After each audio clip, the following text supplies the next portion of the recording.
The signing over. Okay, why do we mantra? Let's think of something really funny, and I'm not trying to make fun of anybody because we all do this in our own way. If you don't say a mantra, or if you don't sit there saying any kind of affirmations to yourself, saying like, I'm a good person, I'm a good person, I'm a good person. If you say that enough, you believe you're a good person. But your mantra is something you carry around inside you.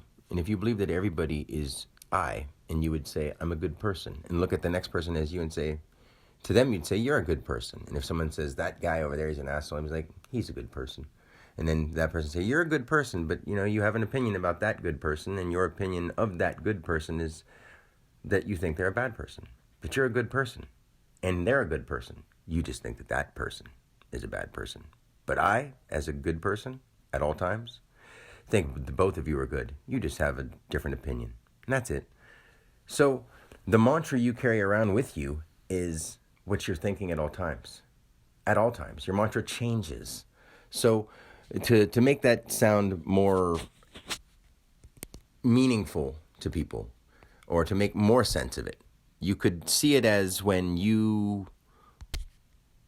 let's say, instead of, I don't want to use a movie example, but hopefully you haven't seen this in real life, but say on a show or something that you can have seen, or something you can just picture in your head, you'll see somebody that's cuckoo and they're going like, oh, I am the great one, I am the great one, I am the great one, I am the great Galzaboob, I'm the great Galzaboob, I'm the great Galzaboob, and just being like that.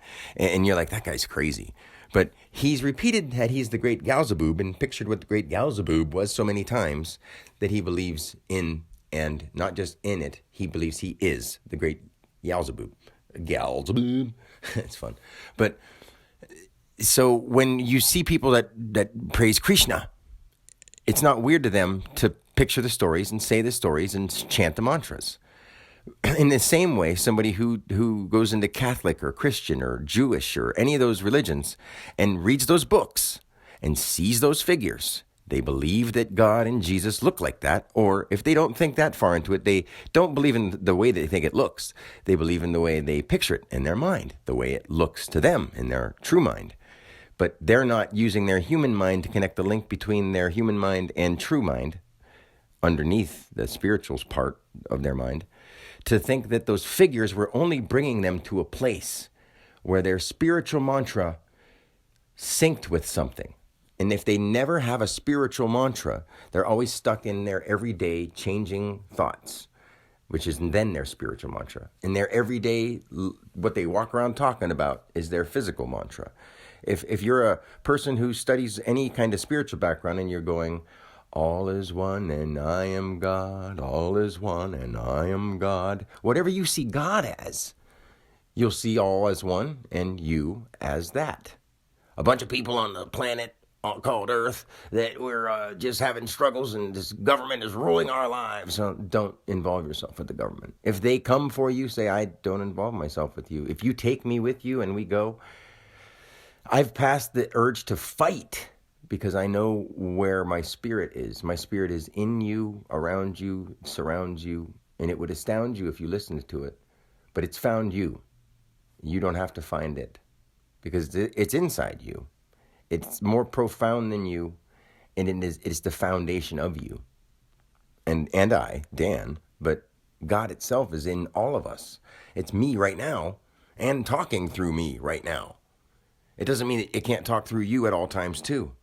But what's weird is there is only one, but it breaks up into all of us. So that if you can hear what I'm saying in these recordings, you'll see that it's true, and you're doing it right now.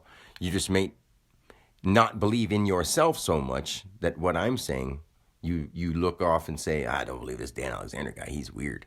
But it's true. It's you. No matter what religion you're studying, no matter what mantra you have going on in your physical everyday talk, in your sitting down religious or quote unquote spiritual, God belief practice mantra. You could do it right now, present day, saying Allah, Ali, Krishna, Yezu, any of those things. You could even have it be Candy Crush, JoJo Siwa, Dances with the Stars, Call of Duty, headshots and news reports. You may not be saying those, but you're watching them. So then your mantra becomes what you're watching. Your spiritual mantra becomes what they're saying.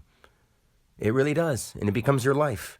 You either tune into it or you tune it out. And if you tune it out enough in your spiritual world, it starts thinking and being what you are in your everyday world. And if you tune it out in your everyday world, it starts actually being peaceful, because you start tuning in to the good things and the peace comes around you.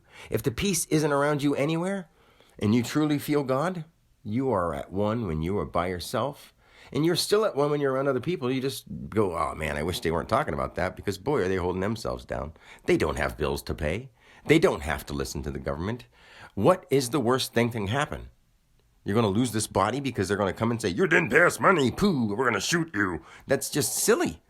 If you really understand what God is, no matter what religion, no matter what, if you know what the great creator is, if you know what the divine nine, all this stuff that I say, it's true. It's just different ways of saying God. So is your name. So is every sentence you say. But there's a spirit bigger than that does have a name. And I know the name of it, but I can't say it to people because people think they're people. And people would think I'm Dan. But at the same time, I'm playing Dan every day of this life.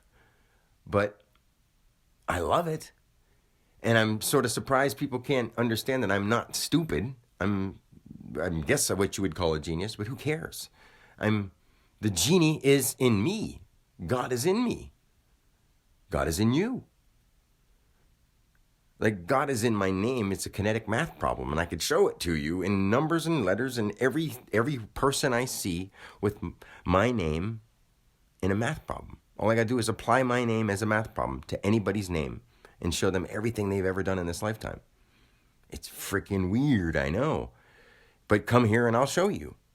It's not something that I want to do. I'm not trying to prove anything. I just love you so much that I want to help you. Every single one of you, no matter who you are, anywhere on this earth, whatever you want to call the planet you live on, in your mind, out of your mind, whether you're from Saudi Arabia, Beirut, Yezhou, Jiangzhou, Australia, Antarctica, no matter where you're from. If you're a plant or an animal and you can understand me, I'll help you too. If you're a rock or water and you can understand me, I'll help you too. Now, how silly does that sound? Very. But I was all of those things too, and I remember their life. That's the weirdest thing. And I won't freak people out by making things happen, because then it turns us into this weird spectacle world that we're living in anyway. And I would just add to the spectacle of that guy knows how to move things with his mind. Oh boy. So what? So what? I do know how to move things with my mind. I do it all the time. But I don't do it in front of anyone because I don't want to freak anybody I love out. Think about what you would do if you had the power to do it and you really were responsible enough to say, actually, that's not going to be a good outcome if I do that.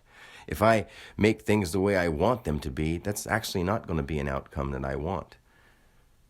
So I went tangenting there for a second, and I'm going to finish the subject of signing over. When you don't like the life you have, you don't have to sign off. You don't have to kill yourself. You don't have to do anything difficult. You have to say, well, guess what, everybody? This physical, psychological person, body, actor that I was this whole time, I'm signing over and signing off. That guy's dying, but I'm signing over to a new person.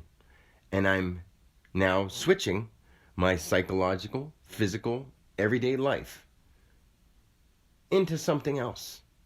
I'm following a different path. I'm not following the rules of people that I don't know. I love them enough to say, I'm not going to listen to your rules because I don't like what you're doing. Doesn't mean I don't like you. I don't know you enough personally to make that kind of distinction. I don't know you that well. You don't know Dan that well. But how would you get to know Dan other than tell me your backstory? And I'm not my backstory. Neither are you. Tell me your forward story, and we'll start talking. God signing off. Over to Dan. Dan signing off. 10-4 on this world of 6. I love you guys. Peace.